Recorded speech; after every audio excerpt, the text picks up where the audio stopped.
Golden State Media Concepts Sci-Fi Podcast. Together we dive into the world of sci-fi and science fiction. From episodes of Star Trek, Star Wars, to The Walking Dead, Resident Evil, all the hot new science fiction movies from the back doors of Marvel or DC. The Golden State Media Concepts Sci-Fi Podcast. You'll never look at science fiction the same way again.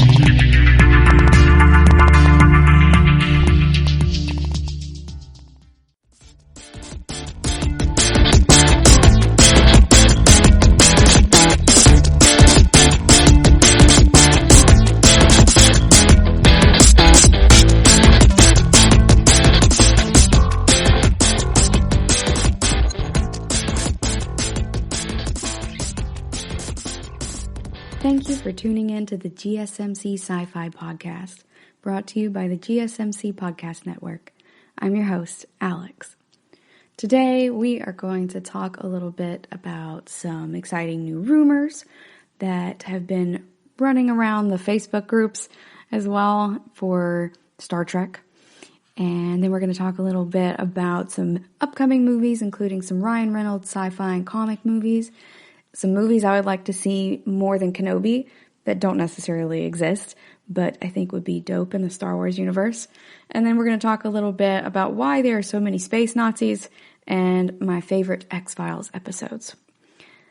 All right, so recently in the Facebook groups and around on social media, I have been seeing this picture that Kate Mulgrew, who played Captain Janeway in Star Trek Voyager, has recently posted.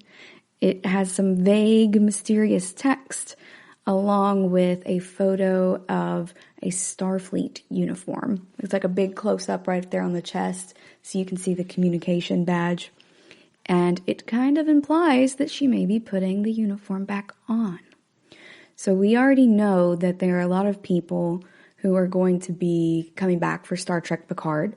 Jerry Ryan, Jonathan Frakes, Marina Sirtis, Brent Spiner. We've seen a lot of familiar faces so far in the trailers that they've released.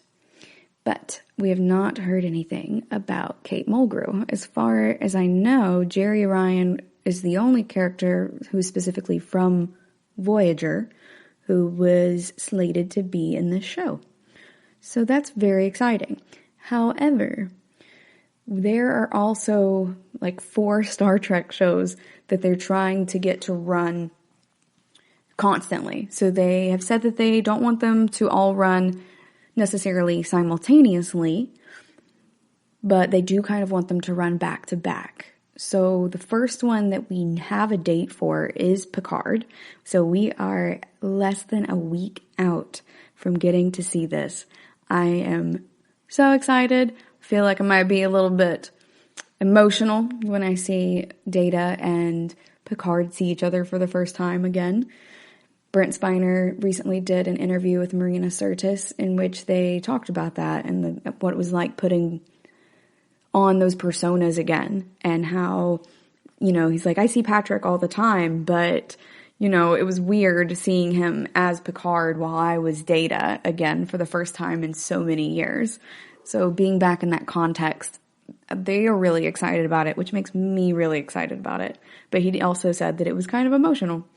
So I'm stoked to see what kind of gravitas that really brings to the table for their performance. They're some of my favorite actors anyway, of all time. I love them in everything. So I'm very excited to see them back in their old personas. I really want Riker to still be with Deanna. I really want it. So fingers crossed. They did not show them in any of the same scenes, but I know that they're in the same episode from what she said online. So Picard comes out January 23rd. It has 10 episodes that are going to run. So they've also said that there's going to be a Section 31 spinoff starring Michelle Yeoh, and Michelle Yeoh is the Emperor in Empress. No, I think she was my Emperor, right?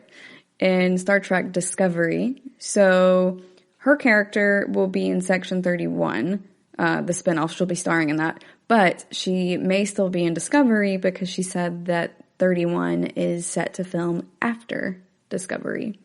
So there's also another cartoon that they're going to try. I think we all have seen the excellent screenshots that the old cartoons have provided us with for memes, especially with Captain Kirk and his hand over his mouth. Those are some of my favorites and are right up there with those Spider-Man memes from the cartoons. So we're going to be having a cartoon as well. I believe it's called Lower Decks, but we don't have any word, I don't think, as to when that comes out in this timeline. So it looks like Picard on January 23rd, and about 10 weeks after that, probably Discovery. Probably as soon as April 2020. Not 10 weeks, 10 episodes. So April 2020 would put it about where the gap was last time. The second season of Discovery took about 16 months to go ahead and air after the first one. And April 2020 would put that at about 15 months. So that's where we are with that. Section 31 and Lower Decks, there's no telling precisely when those are going to be coming out within that span. But I am very excited for the Section 31 spinoff. I've always really liked when they mess with the temporal prime directive and just go ham on the timeline. To that end, if you guys have not been playing Star Trek Timelines, let me tell you, it is my favorite phone game. It is remarkable that it is a phone game. This is like a full-fledged game on my phone. I mean, it's crazy. It has the best customer service I have ever experienced. I even had to reach out to tech support at one time to merge my accounts, and they were super helpful, and they were so nice and just prompt.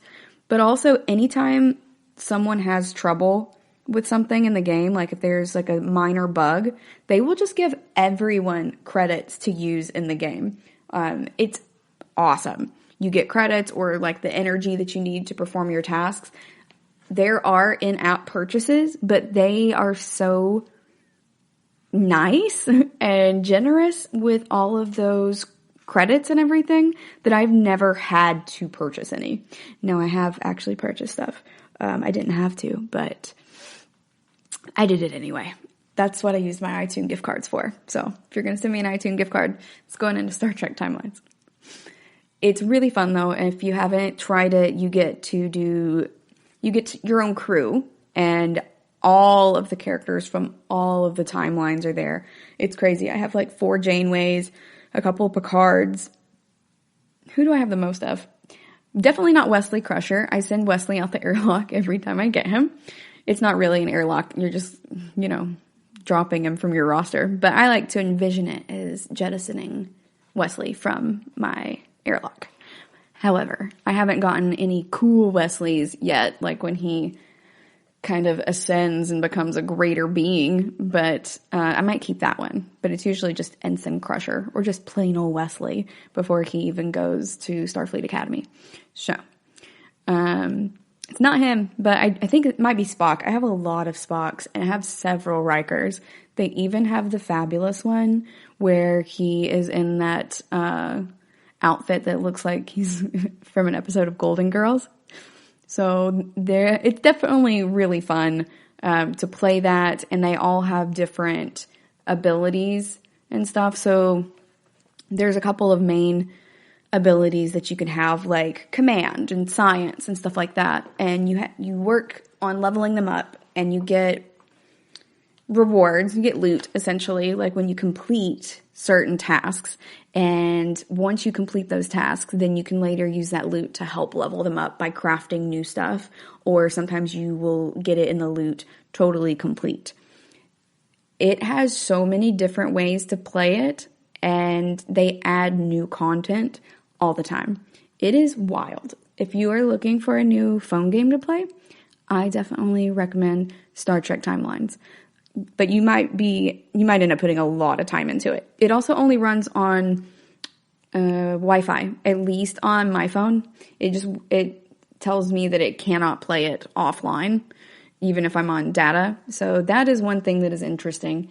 but it runs so much content in the background that I'm kind of not surprised.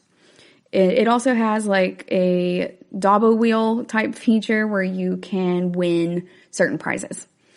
So that's pretty cool because some of the prizes are like full characters, like the really high-powered ones, like your special characters, your elite ones. So it's pretty cool, and that's my favorite one. So I highly recommend that. Star Trek Discovery will be coming out sometime this year, and when it does, they're going to be about 930 years in the future. So it's going to likely look totally different from the past 2 seasons, and I'm excited to see where they go with that. We are going to go on a quick break, and when we come back, I'm going to talk a little bit about some Ryan Reynolds movies.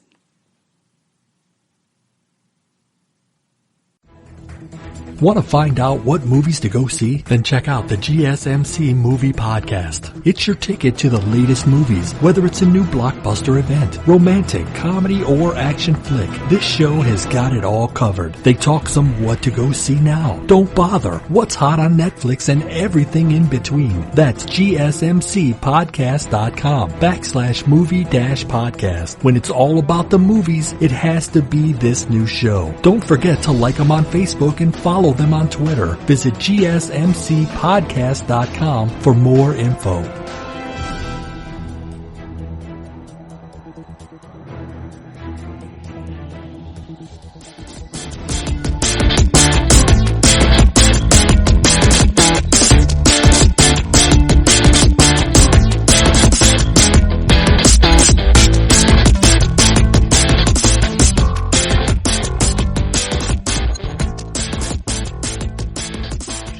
Welcome back.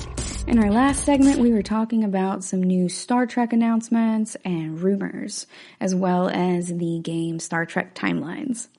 Next, we're going to talk a little bit about some Ryan Reynolds movies. So, for a long time, Ryan Reynolds was primarily known as a rom-com guy. And don't get me wrong, I really loved him in those rom-coms. I liked Definitely Maybe. I loved The Proposal because of Sandra Bullock.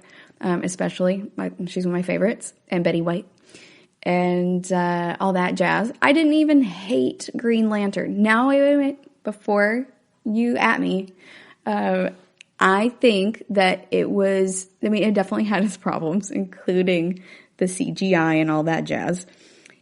It was not as bad as what they did to Deadpool in the X-Men movie before they started doing actual Deadpool movies, but I don't think that Green Lantern was that horrible, and I get what they were trying to set it up for. I don't really think they should have maybe opened with Parallax, but I liked that they were kind of setting us up for a really big heartbreak for when Sinestro and the Star Sapphires really come out swinging, and it just, everyone who he thinks he can trust turns on him. I thought that the sequel would have been great. If I wish I could have just watched the sequel, already knowing, of course, you would have to already know about Green Lantern in order to just jump into the second one like that, for it to still be heartbreaking. But as it is, we didn't get a sequel anyway, so they kind of, I think, put the cart before the horse. Also, calling him one character when he was really another, that was also a problem. We should let him be funny. He's not serious like Hal. So, I don't know. Mistakes were made, but I get it. I would have liked to have seen a second one if they fixed the CGI problems that have honestly plagued DC movies. I think that's just, I don't know what is going on there and why they have such a hard time when Marvel does not, why they are picking these things and like doing these specific choices, but oh boy, DC still seems to have a really big problem with those CGI effects.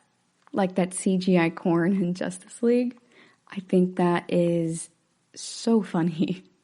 I get them doing the CGI for his mustache and everything, but the CGI corn was hilarious in a way that CGI has not made me laugh outside of The Greatest Showman when they had those CGI lines. DC just has a gift for that, I guess. So, I don't know.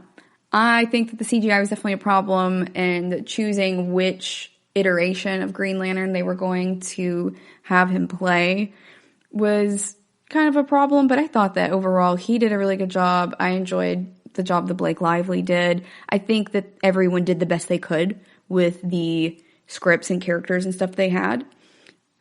But I am still, I know I'm in the minority here, but I'm really bummed that we're not going to get to see a second Green Lantern, because I really love the range of emotion that Ryan Reynolds can play, and I would love to just see that heartbreak on his face. I feel like it would feel truly crushing when the Star Sapphires and Sinestro turn on him. I don't even know if they would have done it in the same movie, or if those would have been separate movies.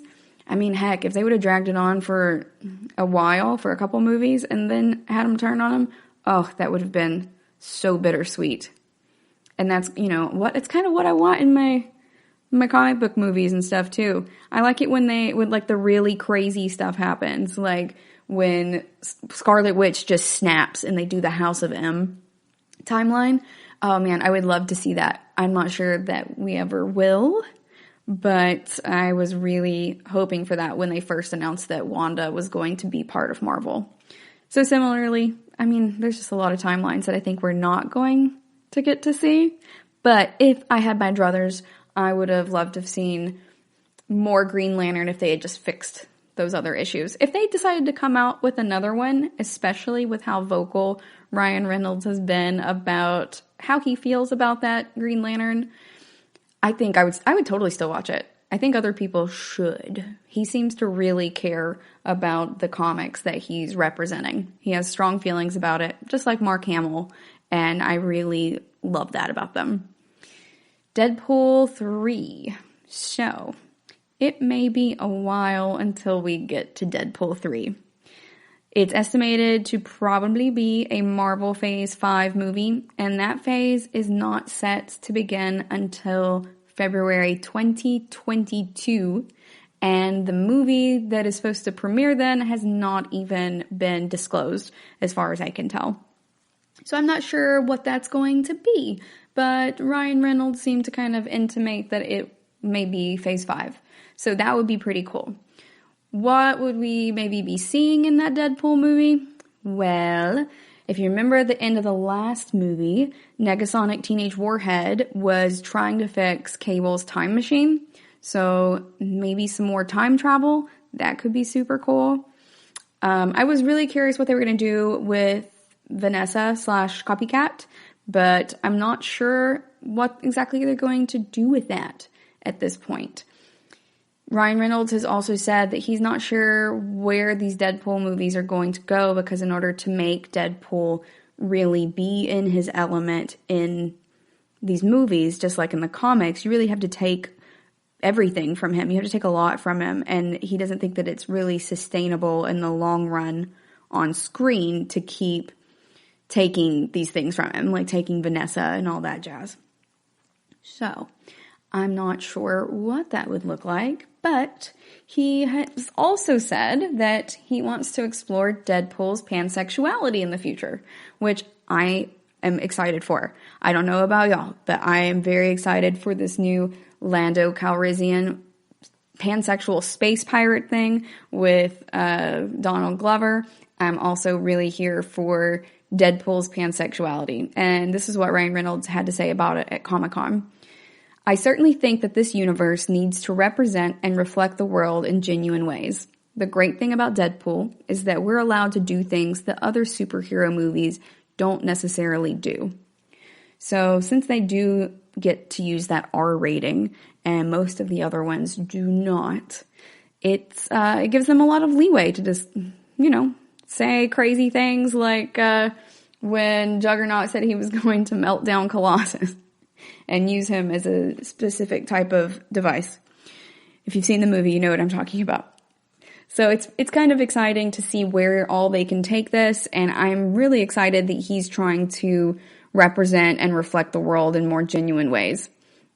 I think it's very exciting, and I am stoked for where this goes next.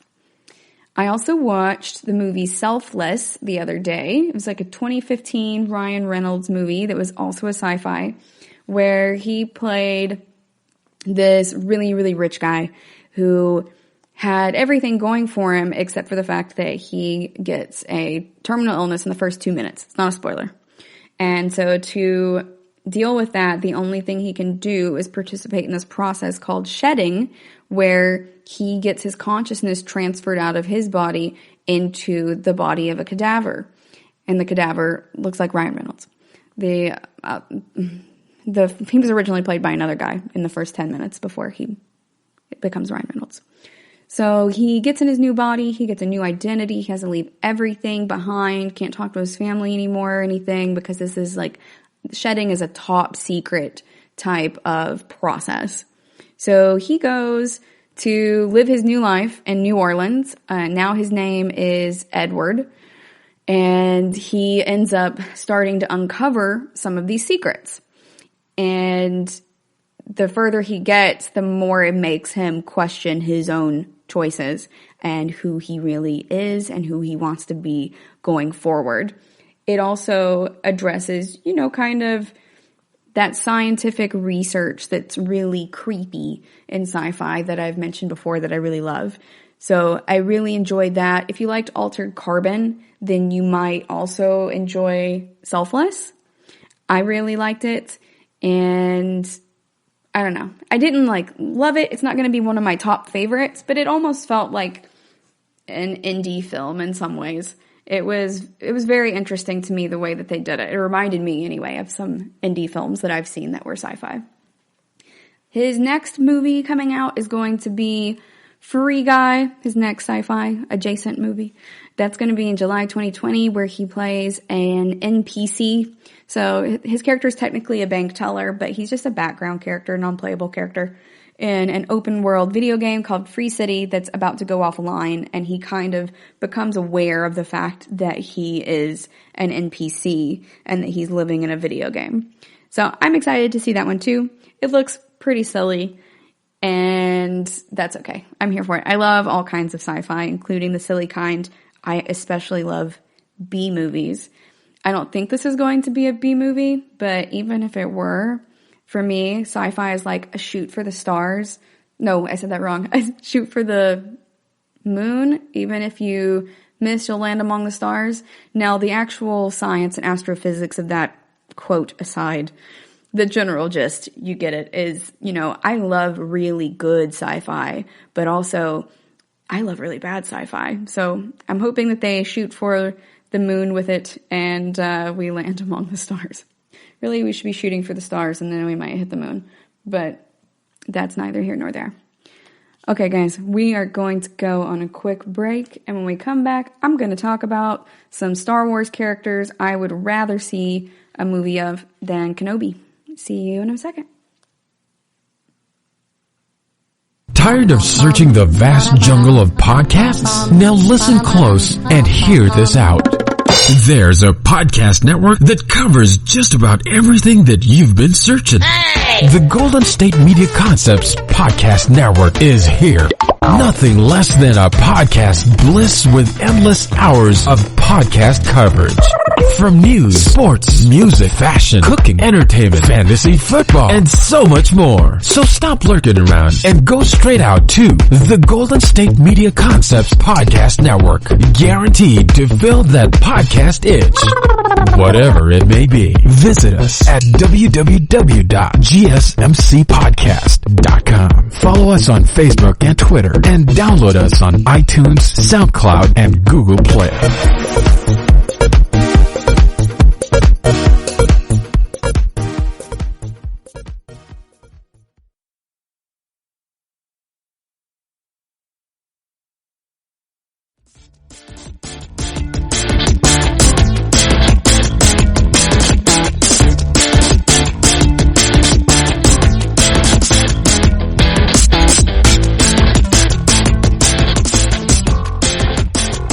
Welcome back.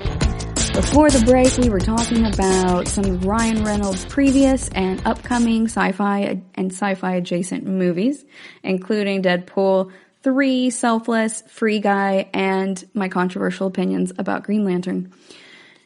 Next, we are going to talk about some movies I would like to see in the Star Wars universe more than Kenobi. Now, it's not that I don't care about Obi-Wan. It's more that we already have the prequels. We already have the cartoons. All we have left to watch is after his time in the Clone Wars, after his time hiding Luke, and then just hermiting out there beyond the Dune Sea. So I'm not really sure where they're going to go with this. Are we going to watch Obi-Wan watch Luke grow up from afar? I mean, he went by Ben Kenobi. Luke and everyone else was aware that he was there, so he was just like this old hermit guy, is what they thought. Like the old guy in the neighborhood's like, get off my lawn. They just knew that he was named Ben Kenobi and that he was an old hermit who lived out there in the desert. So, I don't know. I'm just not sure what they're going to show us. Are we just going to watch him going about his daily life in the desert? We're going to watch him, meet with sand people and Jawas? Like, we can't, I don't know. I'm not sure what he would be doing. Is he going to be dumping his recycling into the Great Pit of Carkoon? Like, what do you do in the desert? When you're a hermit in the desert? So I don't know. We've already seen his house because he goes and chills with Luke to show him the lightsaber and talk about his dad and say vague things from a certain point of view that are kind of true. But, yeah, overall, I'm just not sure where they're going with that. Now, don't get me wrong. I love Ewan McGregor. I loved him even in the prequels. Prequels are not my favorite, but also, they are an attempt to tell a part of that story. And I still respect that. I respect I respect the story of it. Even if I'm not likely to watch the prequels again on their own, like I would for the original trilogy. However, I do think that Ewan McGregor did a really great job. He really established Obi-Wan as being very sassy, even outside of Sir Alec Guinness's kind of camp-type portrayal of him as well.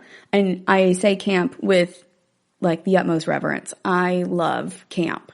And I've recently watched a YouTube video about how Emperor Palpatine is really campy and how Sir Ian McDiarmid went ahead and played him that way. And you can also see a similar approach with Obi-Wan. It's very interesting. I highly recommend you guys check that out on YouTube. But with this new Kenobi thing, I don't know. I love Ewan McGregor. I am interested. I'm like cautiously curious about what they're going to do with this. I'm not quite too cautiously optimistic yet because I'm just not sure what the heck they would be able to tell now, but we'll see. But instead of Kenobi, here are some possible shows that I would like to see instead. So if we're going to do something on Tatooine, I would prefer to see a limited series of something like Tales from Jabba's Palace. Now, I know that they're legends. I know. But they are picking and choosing what they're pulling to bring back from the legends. So they've already decided to bring Thrawn in from the Heir to the Empire series because, Timothy Zahn is a genius. He wrote some of my favorite Legends books. And I don't know, I would really like to see some Thrawn stuff. But also, Tales from Jabba's Palace was one of my favorites as a kid. It also really creeped me out in a lot of ways. So, I don't know if you guys have read those, but they're just little quick excerpts of, 10, 20 pages, something like that, of these stories that happen to the background characters that you see in Jabba's Palace. So some of the Gamorrean guards, Also, they give the Rancor Keeper a name. I believe it's like Malakali. I'm not sure how to pronounce it because I've only read it. I haven't heard it pronounced out loud. But that is my best attempt. Also, Tessic the Quarren. So the Quarren is the guy who looks kind of like a squid, not like the Mon Calamari, like Admiral Akbar, but he has like tentacles on his face, and you see him in the background in there. They also talk about the monks that inhabited that building before Jabba turned it into his palace, and how they are seeking enlightenment, and they are doing this weird stuff in the basement. And what happens if you try to put your brain into one of those mechanical spider type creatures, which is what the monks end up doing. So they're trying to reach a state of enlightenment to where they can be outside of their bodies and just exist. So they put their brains into these little jars. But you have to be enlightened to do it, or essentially your brain screams.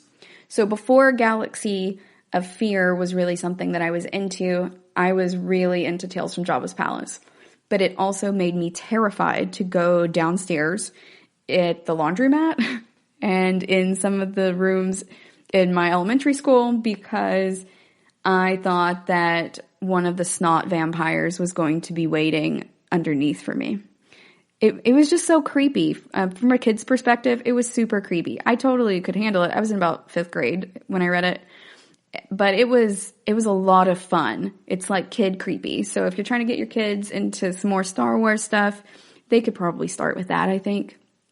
I was fine with it. So it's just might make them a little bit creeped out, but it's fun. So I would like to see something like that if we have to see something on Tatooine. I would also love to see a Lando movie. I've said this since the Han Solo movie was announced. We don't need a Han Solo movie. I would definitely, though, watch a Lando movie. I am definitely interested in the smugglers and their adventures.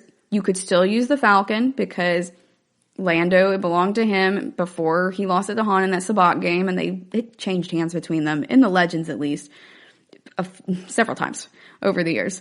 So I would definitely watch that. I'm all here for that pansexual space pirate life and seeing what all Lando gets into. Also, Donald Glover nailed that performance so well. I already felt good about it going in, but he surpassed my expectations. I really loved it. He clearly did his research in it, and he seems to really love the character. And he had like the swagger and stuff of Billy D. Williams' original Lando portrayal, but he also embodied it himself. At no point was I like, man, I wish this was Billy D. Williams instead. And I love Billy D, and I am super stoked that you get to see him in the most recent Star Wars. I don't think that's a spoiler at this point. It's been out for a while, and I think they also announced it ahead of time, so we knew he was going to be in there. But I would definitely like to see kind of a Lando smuggler movie. And my other choice would be Talon Card. So also from Timothy Zahn's Heir to the Empire was Talon Card, who was a smuggler. And also he brokered information. So he sold information about like locations of fleets and stuff like that. Any type of information. But they kind of considered him overall to be pretty honorable, which is why later on in the books, he kind of becomes a go-between for the New Republic and the Imperial remnants. And they're able to, I don't know, kind of have a dialogue and a tentative treaty with Talon a little bit in the middle, representing the smugglers as well. So I really liked him as a character. I loved that his ship's name was a pun. So all the other ships are named like the Millennium Falcon, Slave 4, the Tantive 4, stuff like that. But Talon Card's ship was called the Wild Card, spelt like his name, Karrde. And I love a good pun. And I thought he also had a ton of swagger. I think Talon Card is closer to what they were trying to get the DJ character who sold them out on, which movie was that? The second one that they did, The Last Jedi, in this new trilogy.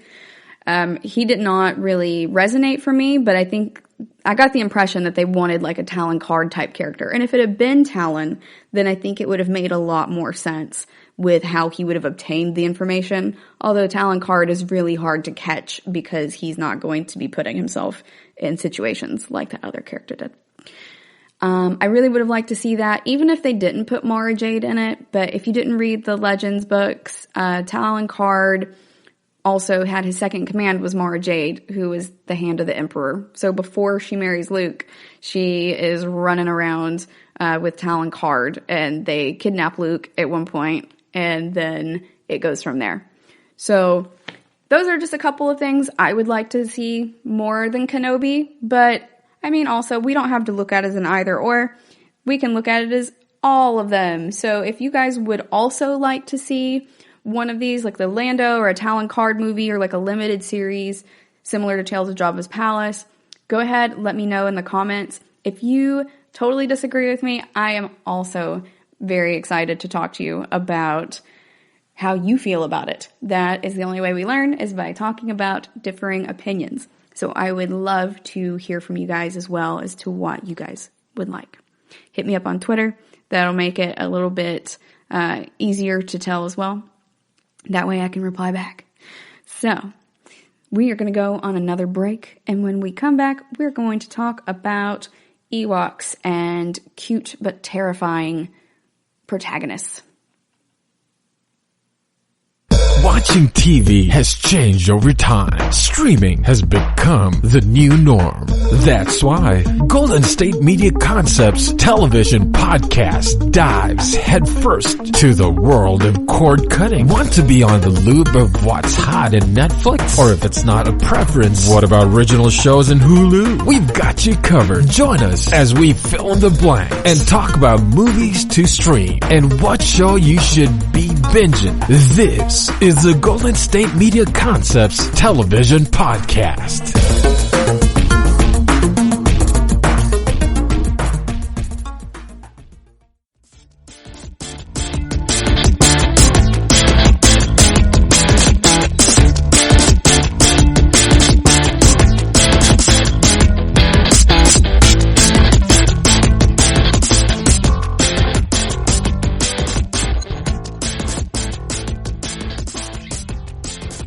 Welcome back to the GSMC Sci-Fi podcast. In our last segment, we were talking about movies I would like to see more than Kenobi, or possibly in addition to Kenobi, including a Lando movie, Talon Card. Basically, I really like the smugglers. I think that they're very interesting, and we haven't explored that much in the other films, so it has a lot of potential. I would like to see them do Smuggler's Run, too. I really liked the books that had blue in them in it. So next, we're going to talk about some things that are kind of cute but terrifying. So in Star Wars, especially, I think that the Ewoks are actually kind of creepy and terrifying. Now, I know that most people who were adults when Star Wars came out, particularly Return of the Jedi, are like, oh, boo, they're just to sell toys. Well, sure, they're mostly meant to sell toys. But that doesn't also negate them inherently being kind of terrifying. So if we think about it, sure, they're cute and all, but they're also these tiny little furry trappers and hunters. So they live like this hunter-gatherer type lifestyle where they make their own nets and they live up in the trees,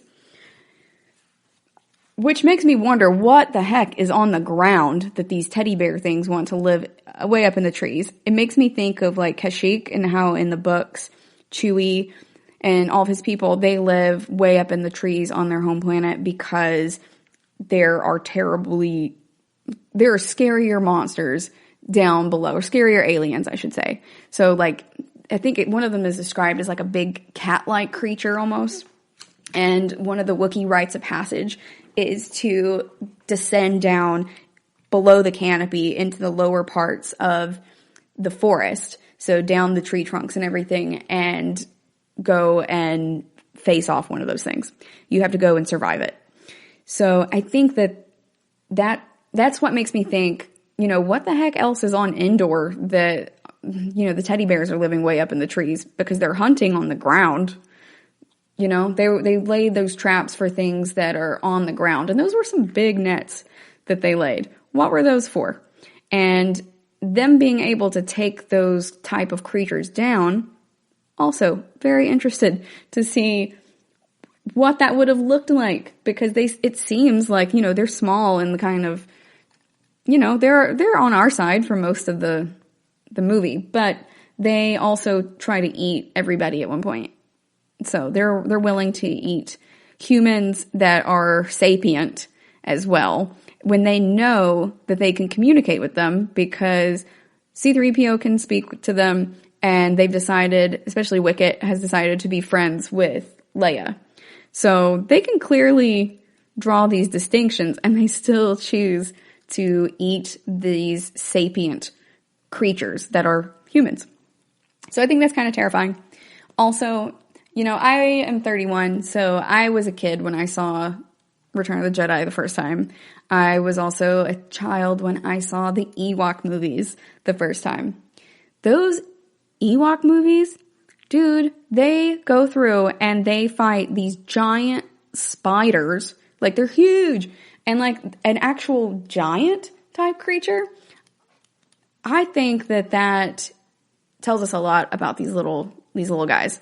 They are very hardy. Sure, sometimes they don't make it, but overall, like, they take on whatchamacallit. They take on stormtroopers, like creatures of all different technological capabilities, and also creatures that are way bigger than them. Also, they're very cunning. So, you know, they are taking out these walkers by hitting them with, you know, logs and everything, and releasing logs down to make them fall. Now, we don't know if the Alliance or the Ewoks technically built those, but I'm kind of leaning towards the Ewoks, because they did set their own traps, like that net, to begin with.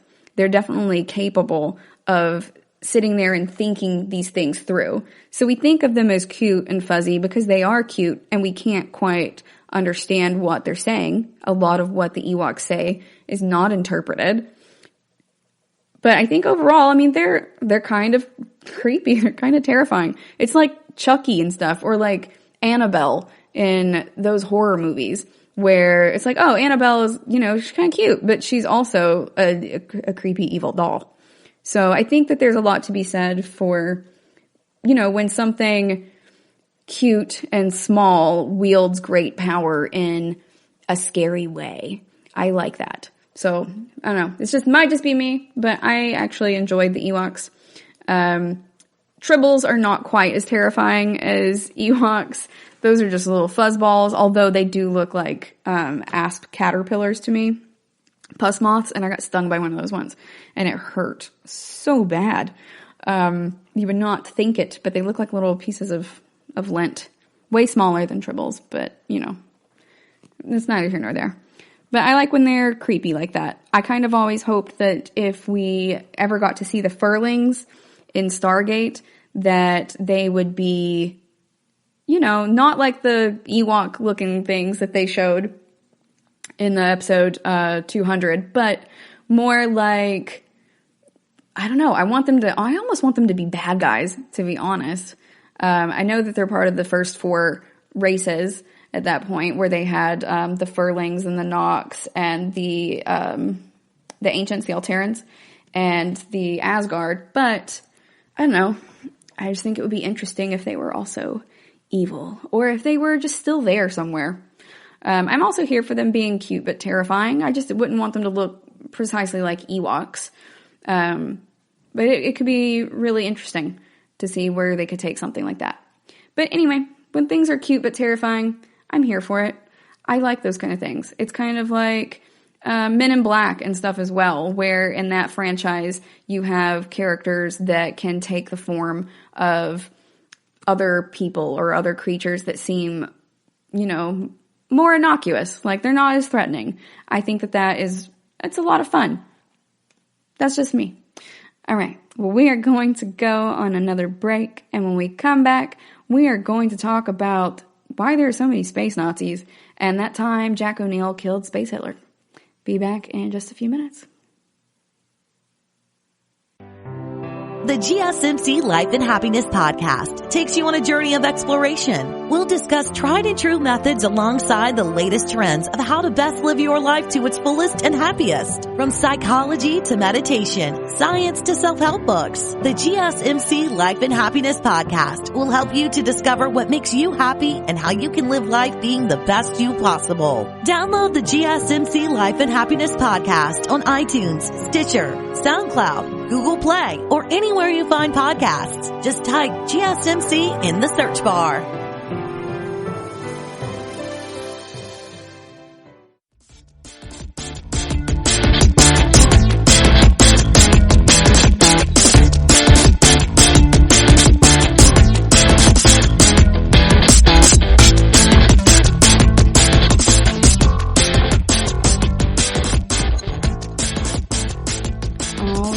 Welcome back to the GSMC Sci-Fi Podcast. In our last segment, I was talking about essentially in defense of the Ewoks as protagonists that are kind of scary. They're terrifying because they are cute, which is deceptive. But now we are going to talk about space Nazis. So, man, there are a lot of space Nazis. There was a lot of Nazis on television in general for a really long time. And that makes sense because it is informed by real sociocultural things that happen in the real world. Sci-fi, in particular, really recognizes the things that go on in the real world. It kind of holds up a mirror. So culture, as an anthropologist, I went to grad school for anthropology. Culture affects everything around us. They say that it is super organic. That means it's above and beyond and kind of surrounding us. It's kind of like the Force in that way. So it surrounds us, it flows through us, it reinforces itself. But it's also beyond our control in a way. So a lot of times in sci-fi, one of my favorite things is when it does parallel sociocultural events from the real world. Have you ever wondered why a ton of comic book villains have names like Stryker, Baron von Strucker, Heinrich von Lunt, Victor von Doom, Octavius, etc.?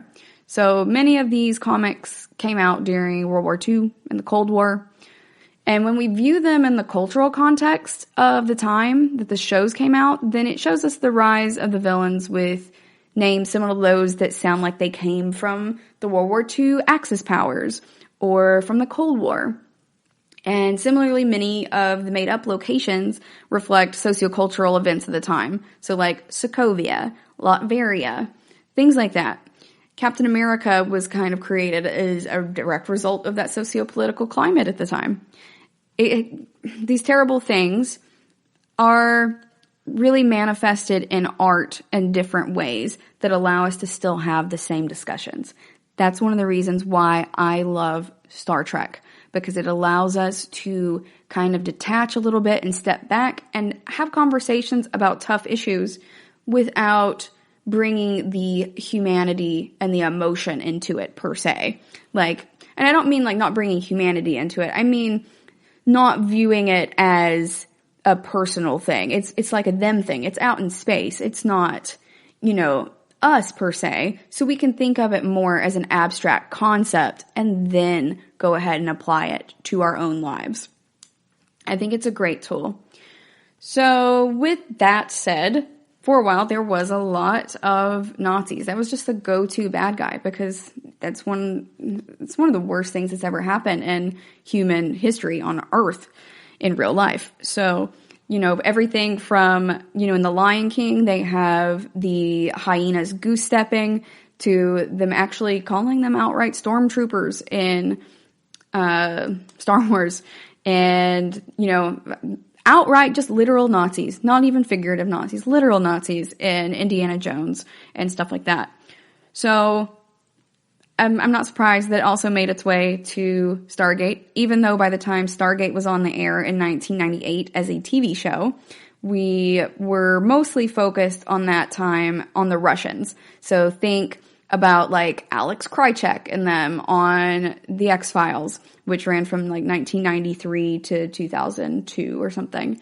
And think about JAG. So JAG is not sci-fi, but it was a really big show at the time that ran for about 10 years. And it's what NCIS spun off of.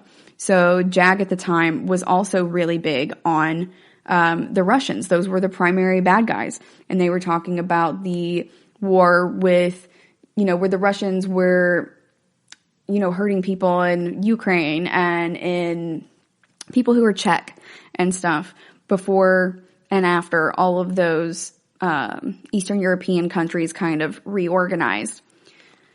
So it's really interesting to me when they do pop up. We do see a lot of the Russians in Stargate, and Marina Sirtis from who played Deanna Troi in Star Trek The Next Generation. She also played a Russian scientist in one of those episodes, although she was a good guy. And they also get a Russian team at one point.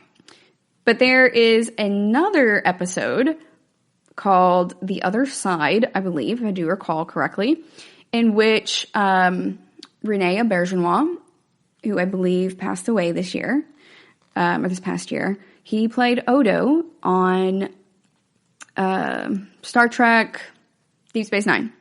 So Odo was the ship's security officer, and he was also a changeling. So he spent a lot of his time in like a liquid form.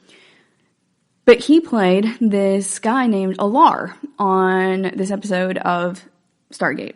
And in this episode, Jack and them go to another planet, like usual, looking for weapons and allies. That's primarily what they're looking for in their fight against the Goa'uld, is they're trying to make allies, they're trying to trade for information and weapons. So they send Jack over there. He's a colonel, so he's in charge of everything.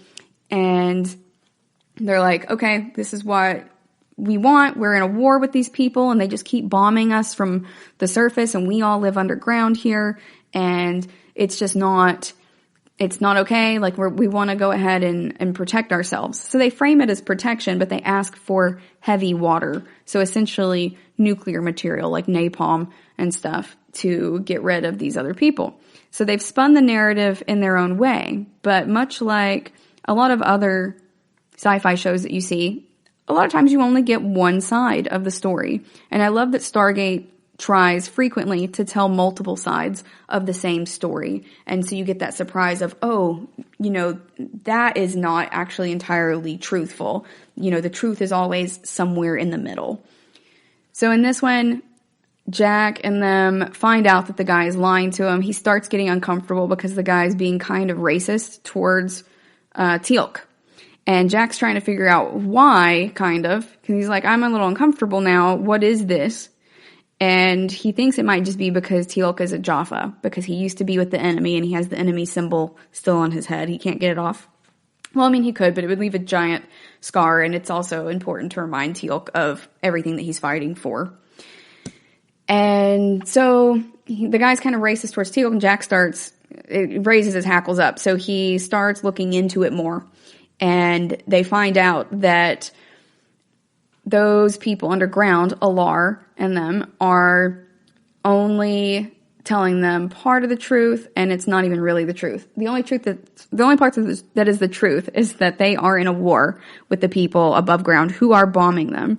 But that is because they have decided Alar and his people have decided to just clone themselves.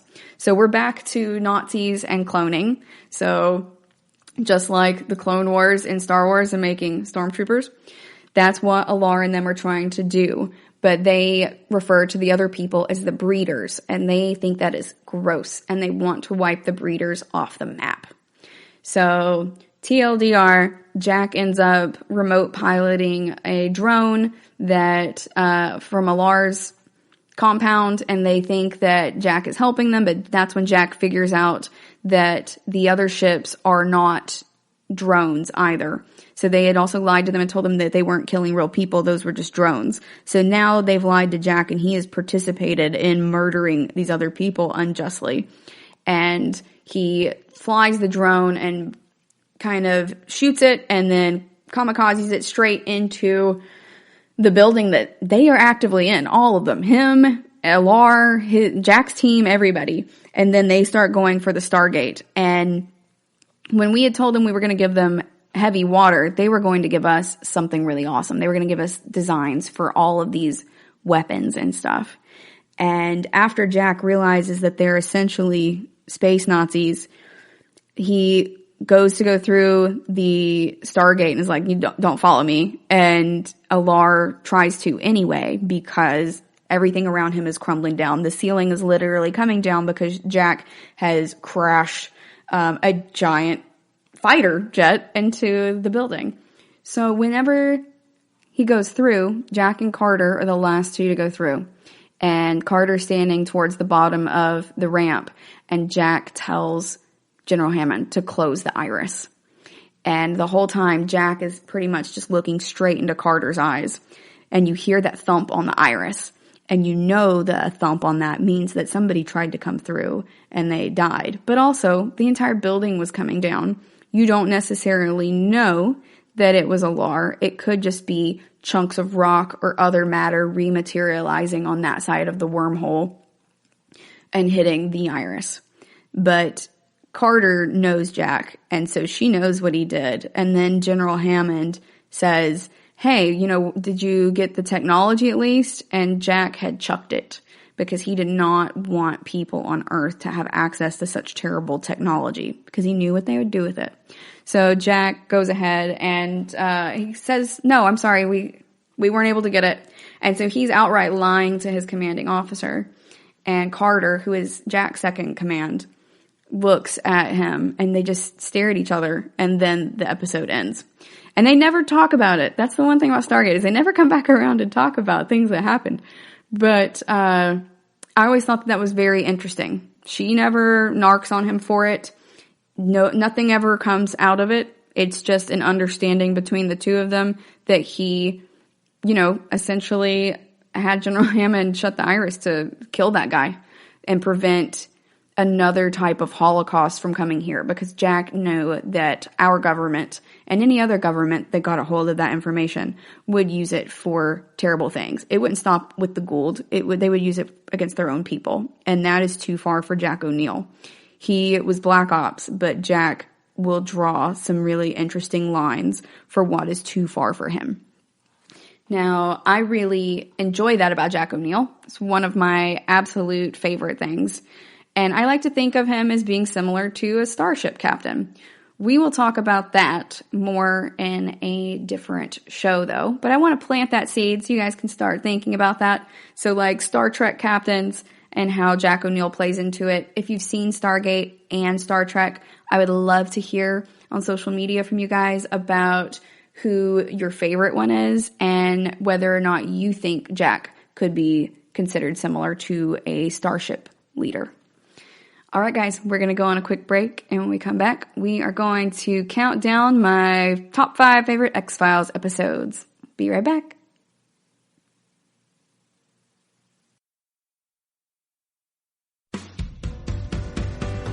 The Golden State Media Concepts Travel Podcast, the show that gives you advice on everything travel. We explore places you've always wanted to go, as well as giving tips for traveling in those places. We'll give you advice on the best sites for travel tips, information, and discounts. Join us as we travel the world, explore cultures, and meet new people. The Golden State Media Concepts Travel Podcast has got you covered. Download the GSMC Travel Podcast on iTunes, Stitcher, SoundCloud, Google Play, or anywhere you find podcasts. Just type GSMC in the search bar.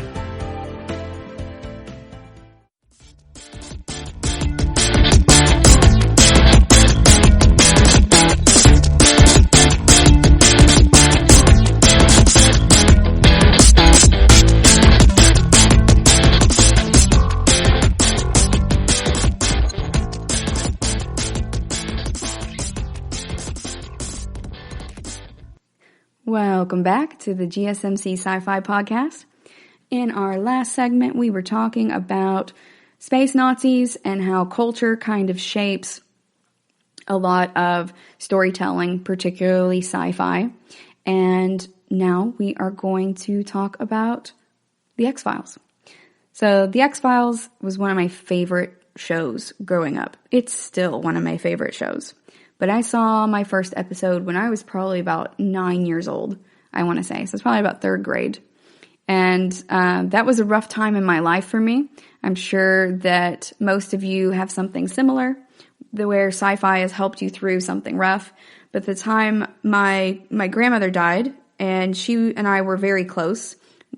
We lived together in the same house up until she was sick enough to end up going into the hospital.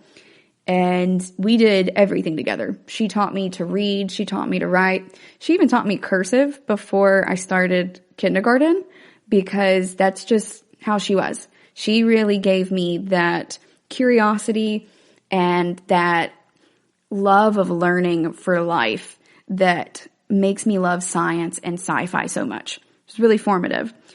So when she passed, I got really into the X-Files. I'd not seen it before, but my mom was watching it. And I sat down and watched it with her one day.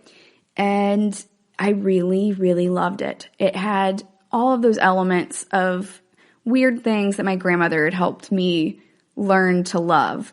Like the what ifs and, even when I watched, I used to watch soap operas with her when I was really little. She'd lay me down for a nap and then she would fall asleep and I would end up watching the soap opera, and she'd wake up and she's like, oh wait, what happened? And I'm like, okay, well, Marlena's a demon now, and like Hope has been buried alive for a year, but now Bo's with Billy, so I don't know what's happening, but Bo is gonna have to choose between these women, and I'm not sure how Hope survived alive for a year underground in a coffin, but here we are. So grandmother also really helped me get to that suspension of disbelief that is necessary for a lot of sci-fi. So that, in that way, it's not really surprising to me that I got so into this afterwards. But it was really important to me, and I started watching it then, and shortly thereafter, the internet started becoming popular, and FX was syndicating the X-Files at the time, and they would do this thing at the holidays called the X-Ballot Marathon. I don't know if you guys remember that, but e-ballots were a big thing back then, and since it was the X-Files, they branded it as the X-Ballot Marathon, and they would let you go and vote online as to which episodes you wanted to see in their holiday marathon of the X-Files. So they would do that on FX, like at Christmas and at Thanksgiving and such. So for a while, that was like a really big tradition for my family, is we would watch the X-Files at the holidays, and I still do it to this day. So to start my countdown, first up is How the Ghost Stole Christmas. So that one is one of my favorites because it is both funny, it's kind of, it messes with your head a little bit. It's not quite psychological thriller, but you are not quite sure what is happening entirely with them until the end. You're not sure if they're going to be okay. But it's also very funny, and Ed Asner and Lily Tomlin are both in it. They are some of my favorite classic comedians, and I really still love Lily Tomlin in Grace and Frankie. It's not sci-fi, but it is hilarious and very silly, but also heartwarming. So Lily Tomlin and Ed Asner are playing these two characters in what is ostensibly a haunted house that Mulder tricks Scully into going into on Christmas Eve. So he is messing up her Christmas Eve by making her go to work late at night, by stealing her keys, by the way. He steals her keys and goes inside so she can't leave, which sounds really creepy, but with their friendship, like he's not doing it in a super weird way. So they go inside, and these ghosts just kind of mess with their minds and like put brick walls behind doors and take the stairs down or the ladders down when they're not looking so they can't get out. And then they like separate them and say crazy things to essentially gaslight them into trying to, do the star-crossed lovers thing where it's like a murder-suicide pact, like everyone who has, gone into this building before has kind of done. So it's really funny. I don't want to necessarily spoil it. I mean, the show's been off the air for a long time, so it's probably not a spoiler. But it's one of my favorites, and it's just because it's so much fun. Most of the ones that I love the most are really fun, but I especially love Lily Tomlin, and so that one is one of my favorites. And we did watch it on Christmas Day over here. Some of my friends left the room. They're like, again with the X-Files. And I'm like, that's okay. You can come back in 45 minutes. This is happening. The next one is going to be Arcadia. I know. But I'm a shipper. You guys know that. I admitted that up front. I really liked Arcadia, excuse me, because that is one where they had to pretend to be like married, and they had to live in this house while they were discovering what was going on in the dark underbelly of this like picturesque suburban neighborhood. And I really enjoyed how silly that episode was. I also loved that Scully got to do some more forensic stuff, even though she's a forensic pathologist and not the other type of forensic scientist.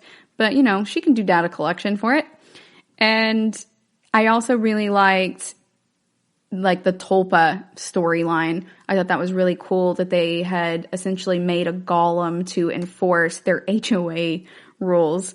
So it's like a really modern context of what that might look like. It's mundane in a way. And I really love that about it. That they've just... like, it's such a silly, petty thing to make a golem about. But that's how humans are. Humans can be really petty, ridiculous creatures. And I like that they showed that. We tend to look at the past as being, you know, somewhat noble in some ways. And it's really not. It was a violent place. It's still, you know, a violent time. Of course, it's still that way because, you know, time. But...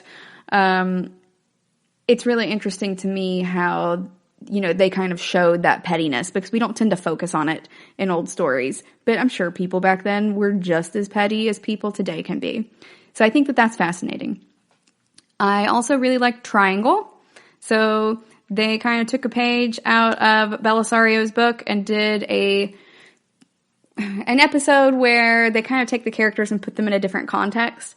Belisario was a big fan of doing that on JAG, where he would take the characters and do like a Pearl Harbor episode where they were playing different characters from a different time just for that one episode. He would find a way to work it in, but it was always really different and refreshing. I like that they did that with Triangle. So they are on a boat in I think like the 1930s or 1940s in the Bermuda Triangle. And because they're in the triangle, things just kind of go sideways. And Scully is like a different person and everything. And when Mulder is rescued from the triangle and he wakes up in the hospital bed, it's like a real Wizard of Oz thing where he's like, you were there and you were there. And they're like, you're crazy. And it's like extra funny because the lone gunmen are in that episode. So it is really like he's calling them like the Cowardly Lion and the Scarecrow and everything. And I guess, I don't know, I think Mulder really is Dorothy in that situation, so I'm not sure who Scully is supposed to be. But it's fun. I also really loved the episodes Faster and Origin. Now I'm counting them as one episode in my 5-episode countdown because they are related to each other. They are sequels to each, or one of them is a sequel to the other, even though they are not in the same season.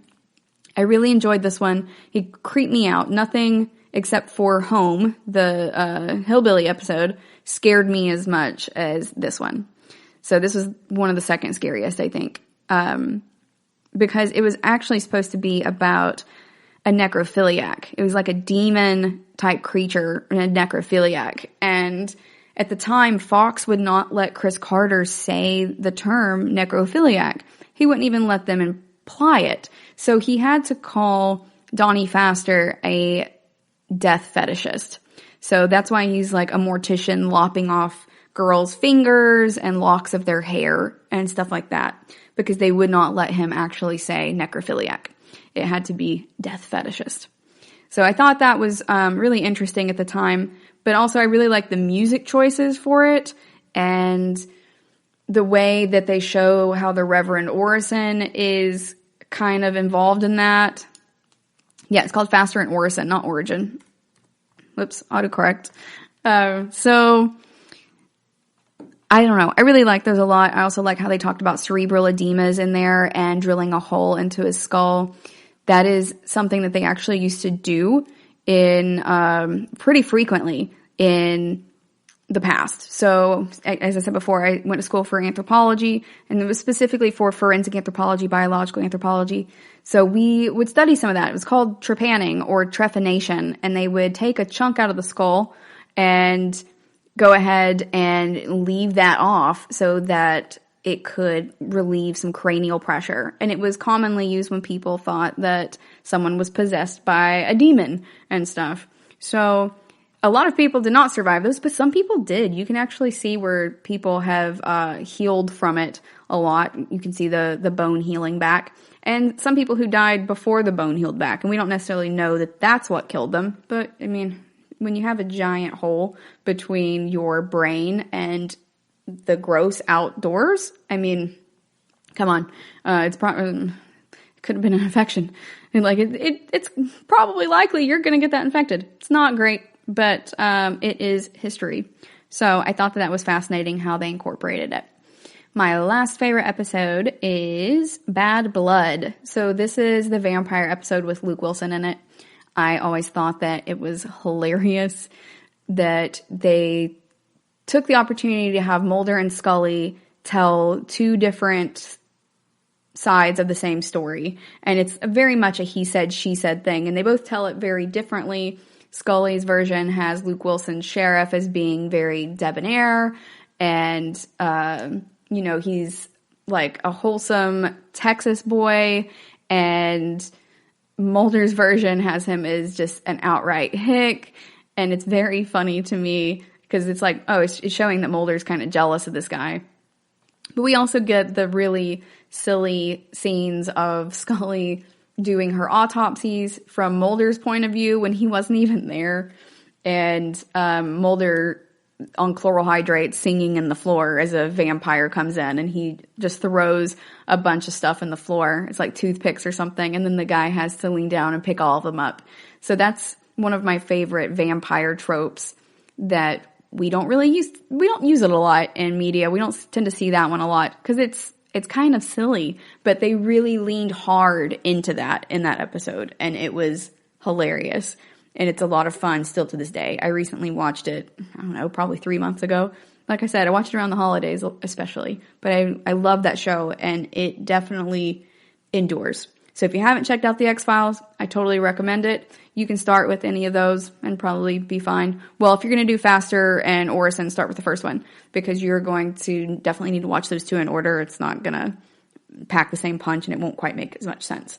But the other ones are one-offs. So you can watch any of those and not really need to know what else is going on that season. All right, guys, that is all I have for today. Thank you so much for tuning in to the GSMC Sci-Fi podcast, brought to you by the GSMC Podcast Network. I would like to ask for you guys to please remember to subscribe to the show, and writing a nice review always really helps us. Also, if you could please follow us on Facebook, Twitter, and Instagram, I'd really appreciate it, and I'd love to hear your thoughts on there. Thank you kindly, and have a good night. You've been listening to the Golden State Media Concepts Sci-Fi Podcast, part of the Golden State Media Concepts Podcast Network. You can find this show and others like it at www.gsmcpodcast.com. Download our podcast on iTunes, Stitcher, SoundCloud, and Google Play. Just type in GSMC to find all the shows from the Golden State Media Concepts Podcast Network, from movies to music, from sports to entertainment, and even weird news. You can also follow us on Twitter and on Facebook. Thank you, and we hope you have enjoyed today's program.